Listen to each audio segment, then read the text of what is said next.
Hello जी, नमस्कार, सलाम, सत श्री अकाल। I hope you all must be in a very good state of health and spirits. I am doctor Sachin Kapoor. आप में से कुछ लोग हो सकता है मुझे जानते हों और हो सकता है कुछ नहीं भी जानते हों। पिछले कुछ दिनों में मैंने कुछ वीडियोस अपने लिंक्डइन पे और भी सोशल मीडिया पे अपलोड करे, जिनमें कुछ टीचर्स कुछ बातें गलत पढ़ा रहे थे। बहुत ही बेसिक सी बातें थीं जो गलत पढ़ा रहे थे।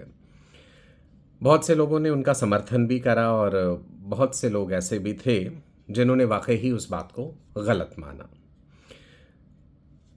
कुछ कुछ कमेंट्स ऐसे भी थे कि गलती तो इंसान से ही होती है, अब इसमें कौन सी बड़ी बात है अगर स्मूथ मसल्स को वॉलंटरी कह दिया गया। इसमें कौन सी बड़ी बात है अगर ये कह दिया जाए कि टैम्पून्स को यूट्रस के अंदर लगाया जाता है, या फिर ऑक्सीटोसिन मिल्क प्रोडक्शन करवाता है, प्रोलैक्टिन मिल्क इजेक्शन करवाता है। और भी बहुत सारे वीडियोस थे, मैंने सभी तो अपलोड नहीं करे। देखिए, मैं किसी व्यक्ति विशेष के खिलाफ कतई नहीं हूँ और ना ही मेरा ऐसा कोई उद्देश्य है, ना ही मेरा कोई ऐसा मकसद है।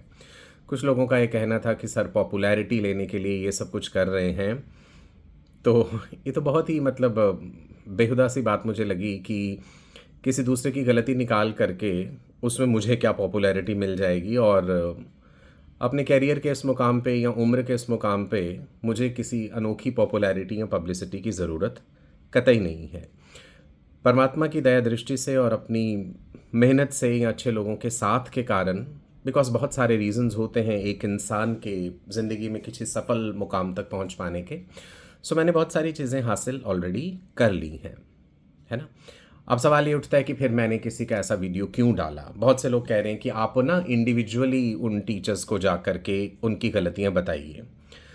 ज़रा आप थोड़ा-सा अपना दिमाग लगा कर के देखिए, पहले तो किसी भी रैंडम टीचर का वीडियो सपोज़ मेरे पास आता है, स्टूडेंट कम्युनिटी मेरे साथ भी जुड़ी है, आप लोगों के साथ भी जुड़े होंगे सोशल मीडिया पे, whether it is Telegram, Instagram और any of the other social medias.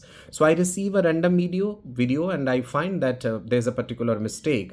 So you expect me कि पहले मैं उस टीचर का नाम ढूँढूँ, फिर मैं उस टीचर का कॉन्टैक्ट ढूँढूँ, उन्हें टेलीग्राम पे बताऊँ। चलिए मान लीजिए वहाँ पे वो रिप्लाई नहीं करते, मैं उनके ईमेल आईडी ढूँढूँ, मैं उनके व्हाट्सएप नंबर्स ढूँढूँ, फ़ोन नंबर ढूँढूँ, फिर उन्हें कॉल्स करूँ और वो क्यों मेरा कॉल रिसीव करें, कोई रैंडम कॉल। फिर मैं कहूँ देखो तुमने ना ये गलती यहाँ पे करी है, इसे ठीक करो।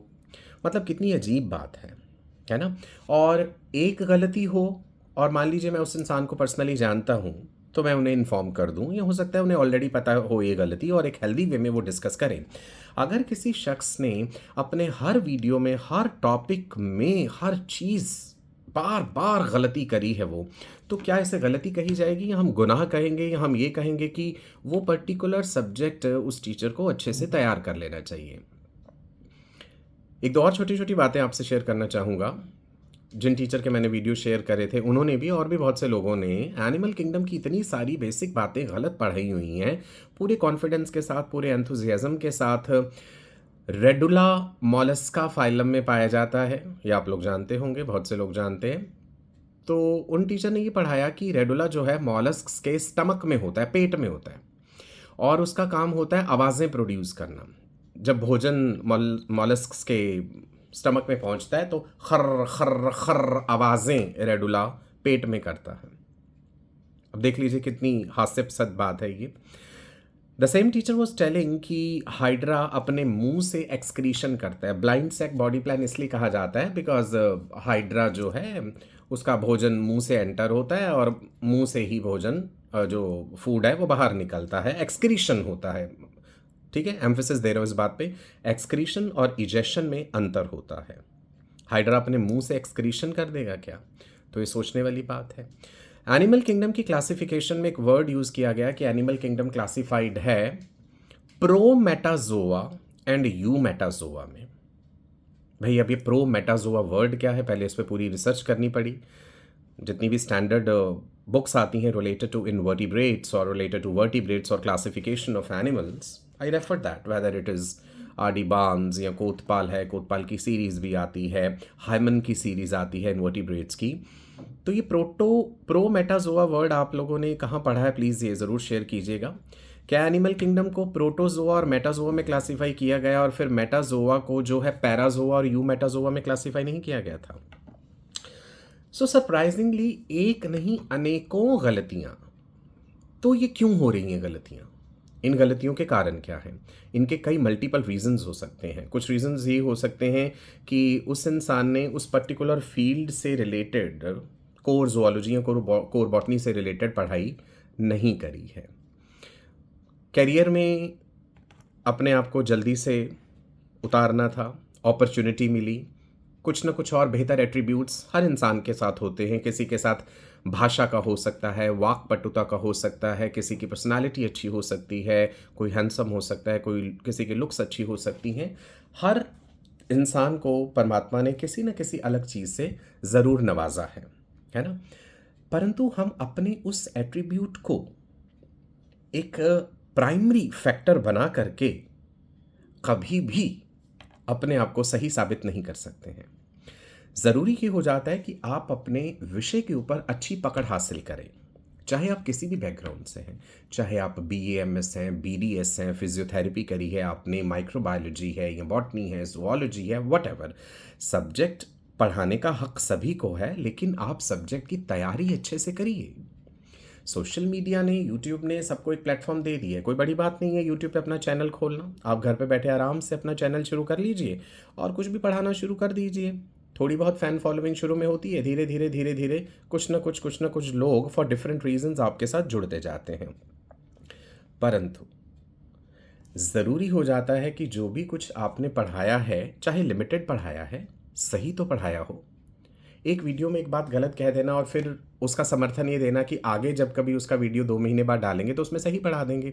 तो क्या वो गलत वीडियो एडिट कर दिया गया? क्या वो चीज़ हटा दी गई उसमें से? नहीं ना, है ना?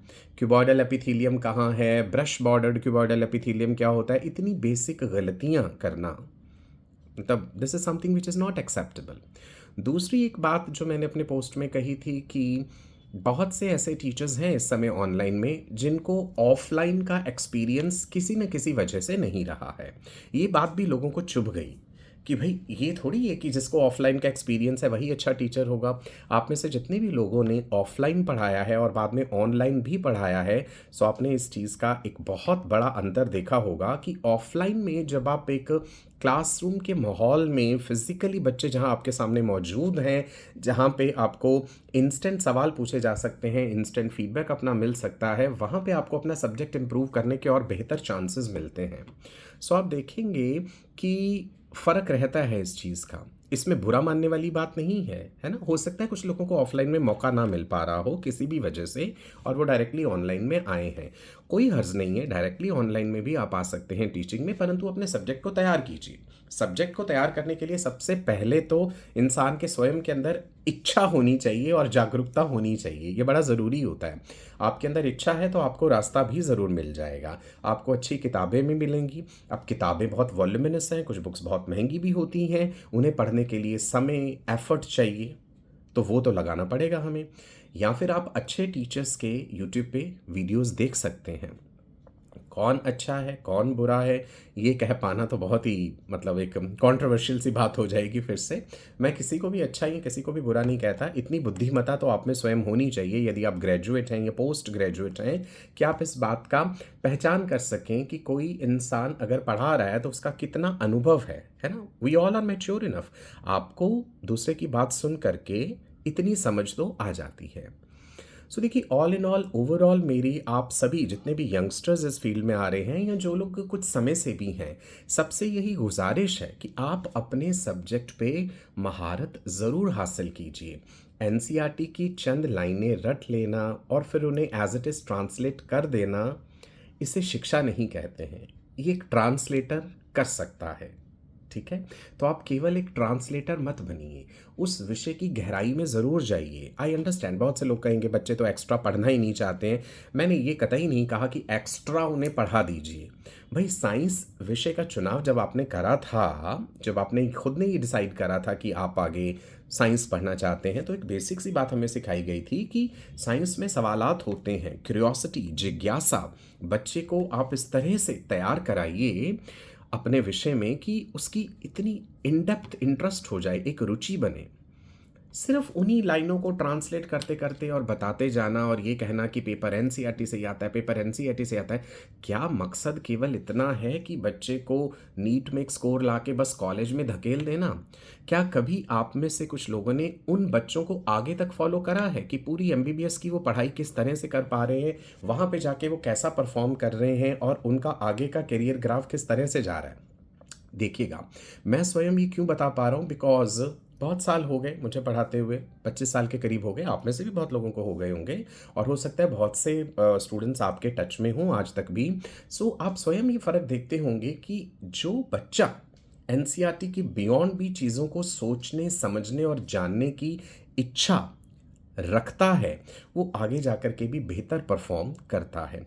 एक अध्यापक होने के नाते आपके पास, स्वयं के पास इतना ज्ञान होना चाहिए कि आप उसमें से कुछ ज्ञान बाँट सको।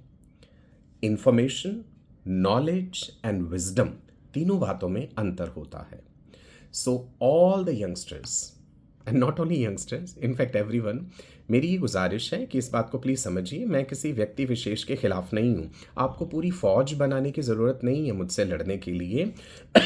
सच्चाई जो है वो कभी नहीं छुपती, वो अपने आप को सामने ज़रूर ले आती है। तो फेक आईडीज़ बना करके मुझे ऊटपटांग मैसेजेस करने से आपको कतई कुछ हासिल नहीं होगा। ठीक है जी? आप अपना सब्जेक्ट इम्प्रूव कीजिए और मैं अगर अपनी तरफ से कुछ कंट्रीब्यूट कर सकता हूँ आपकी सब्जेक्ट इम्प्रूवमेंट में, तो please feel free to contact me. मैं बार-बार अपने पोस्ट्स में ये बात डालता भी रहता हूँ, किसी किस्म की आपको बुक चाहिए, कोई रेफ़रेंस मटीरियल चाहिए, किसी स्टडी मटीरियल का पीडीएफ चाहिए या कोई अच्छा वीडियो आप देखना चाहते हैं या किसी विषय पे आप डिस्कस करना चाहते हैं जिस विषय की जानकारी मुझे है, तो please feel free to discuss. आपको इसी फील्ड में रहना है ना? अगर टीचिंग फील्ड हमने चुना है और हम इसमें बहुत आगे तक जाना चाहते हैं, आज हमारी सैलरी हो सकता है लाखों में हो, तो हम करोड़ों में भी एक्सपेक्ट करेंगे। बिल्कुल मैं चाहूँगा, बिल्कुल हो ऐसा आपके साथ, डिज़र्व करते हैं आप, लेकिन तभी अगर वाक़ई ही आपने अपने आप को तपाया है। एक सब्जेक्ट की प्रिपरेशन में सोना जब तपता है तभी कुंदन बनता है ना? कहते हैं ना, जिसने रातों से जंग जीती है, जिसने रातों से जंग जीती है वही सूरज बन के चमकता है। तो दिल में किसी किस्म की कोई बुराई मत रखिए आप मेरे खिलाफ भी, और मुझे भी ऐसा कोई नहीं है, किसी से भी कोई व्यक्तिगत मुझे प्रॉब्लम नहीं है भाई। हर इंसान की रोज़ी रोटी, उसके हिस्से का दाना पानी परमात्मा ने लिखा है और वो उसे ज़रूर मिलेगा, राइट?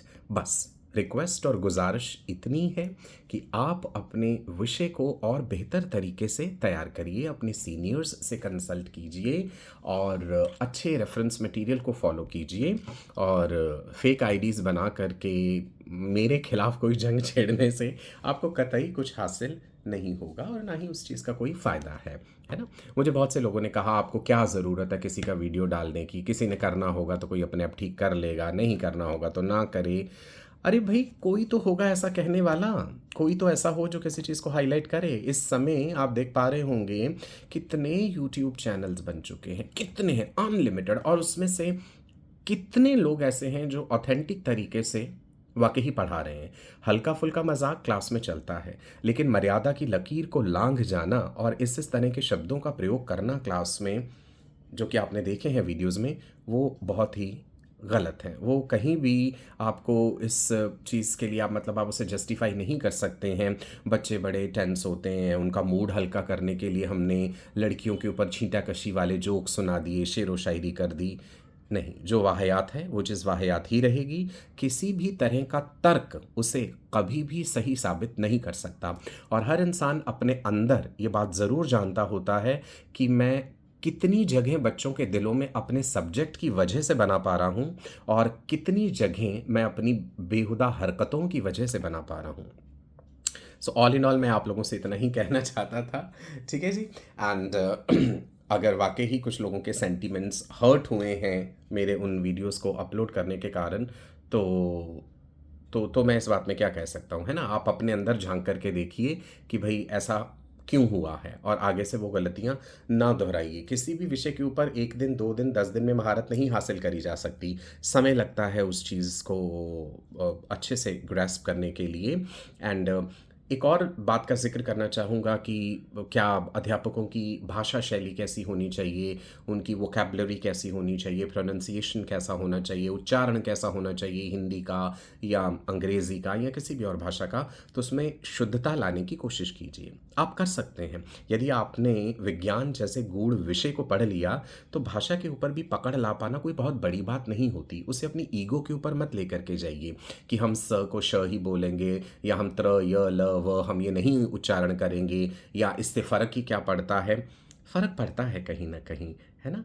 ठीक है, उस बात का मीनिंग में चाहे इतना फ़र्क नहीं आया, अगर मैंने देसी कह दिया या देशी कह दिया या इस तरह से, बट जहाँ तक आप शुद्धता ला पाएँ, आप कोशिश कीजिए कि आप ज़रूर लाइएगा। वो आपकी पर्सनैलिटी को, आपके व्यक्तित्व को और ज़्यादा निखारेगी। सो ऑल इन ऑल मैं यही आपसे इस वीडियो के माध्यम से कहना चाहता था। I wish you all the best for a very bright and prosperous future. और लिंक्डइन के इस प्लेटफॉर्म पे बहुत बेहतरीन लोग भी हैं। मतलब मुझे इतनी खुशी होती है जब मैं देखता हूँ कि कोई भी सवाल मैं पोस्ट करता हूँ और लोग बहुत एक्टिवली उसका जवाब देते हैं। एक नाम जो मैं ख़ास तौर पे लेना चाहूँगा वो यहाँ पे वो हैं राहुल साहा सर।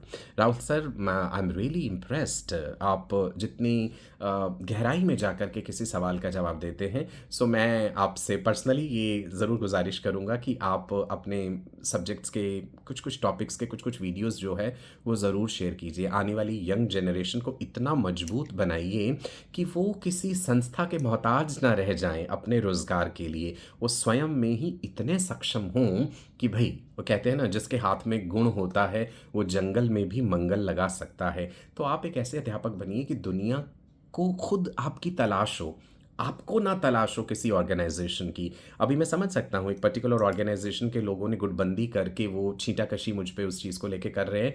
और सरप्राइजिंगली उसी ऑर्गेनाइजेशन के बहुत सारे लोग हैं जो मुझे अलग से पर्सनली मैसेज या कॉल करके कहते हैं कि सर आपने बहुत अच्छा करा कि इस ऑर्गेनाइजेशन में ये जो चीज़ें हो रही हैं आपने उन्हें एक पब्लिक प्लेटफॉर्म पे सबके सामने जाहिर करा। बिकॉज ऐसे कुछ लोग जो वाकई डिज़र्व नहीं करते हैं वो यूट्यूब के माध्यम से पॉपुलैरिटी लेके उनसे कई गुना ज़्यादा सैलरीज ले रहे हैं और उनको ग्रो नहीं करने दे रहे हैं।